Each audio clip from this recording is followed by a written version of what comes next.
ഏറ്റവും ഉന്നതരായ കോൺട്രാക്ടർമാർ അവരല്ലേ പണം ഇറക്കുന്നത്, അവരെ വാഹനം അവിടെ ഓടുന്നത്. അതിലിങ്ങനെ മരന്ന് കടന്നു പോകുന്ന തൊഴിലാളി പാർട്ടിയുടെ നേതാക്കന്മാരവിടെ കാണുന്നുണ്ട്. അണ്ണാരക്കണ്ണനും തന്നാലായത് എന്ന് പറയുന്ന പോലെ ഇറ്റ് ഈസ് ഗോയിങ് അപ്പ്. ഈ ജസ്റ്റ് സ്റ്റാർട്ടഡ് യെസ്റ്റർഡേ ഓൺലി. എന്താ പറയുക, മണ്ഡല പര്യടനം നടത്താനൊന്നും ഉദ്ദേശിക്കുന്നില്ല. അല്ല, അതിൻ്റെ വലിയ ആവശ്യമൊന്നുമില്ല.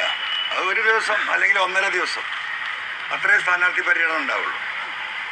സ്ഥാനാർത്ഥി ഇവിടെ ജനങ്ങളാണല്ലോ.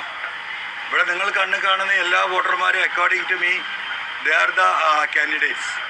അപ്പോൾ ഞാൻ വലിയ എന്താ പറയുക കൊട്ടിഘോഷിച്ച് ഇങ്ങനെ പോകേണ്ട കാര്യമൊന്നുമില്ല. ഈ നാട്ടിലെ ജനങ്ങൾക്ക് എല്ലാം അറിയാം. അപ്പം അതിന് അധികം സമയം ഞാൻ വ്യക്തിപരമായി കളയാൻ ഉദ്ദേശിക്കുന്നില്ല. Totally different election strategy that the people those who are living in this constituency, they will manage it. Self management. സ്ഥാനാർത്ഥി ഇവിടെ ജനങ്ങളാണല്ലോ. ഇവിടെ നിങ്ങൾ കണ്ണ് കാണുന്ന എല്ലാ വോട്ടർമാരും according to me they are the candidates. അപ്പോൾ ഞാൻ വലിയ എന്താ പറയുക കൊട്ടിഘോഷിച്ച് ഇങ്ങനെ പോകേണ്ട കാര്യമൊന്നുമില്ല. ഈ നാട്ടിലെ ജനങ്ങൾക്ക് എല്ലാം അറിയാം. ഏറ്റവും ഉന്നതരായ കോൺട്രാക്ടർമാർ അവരല്ലേ പണം ഇറക്കുന്നത്, അവരെ വാഹനം അവിടെ ഓടുന്നത്.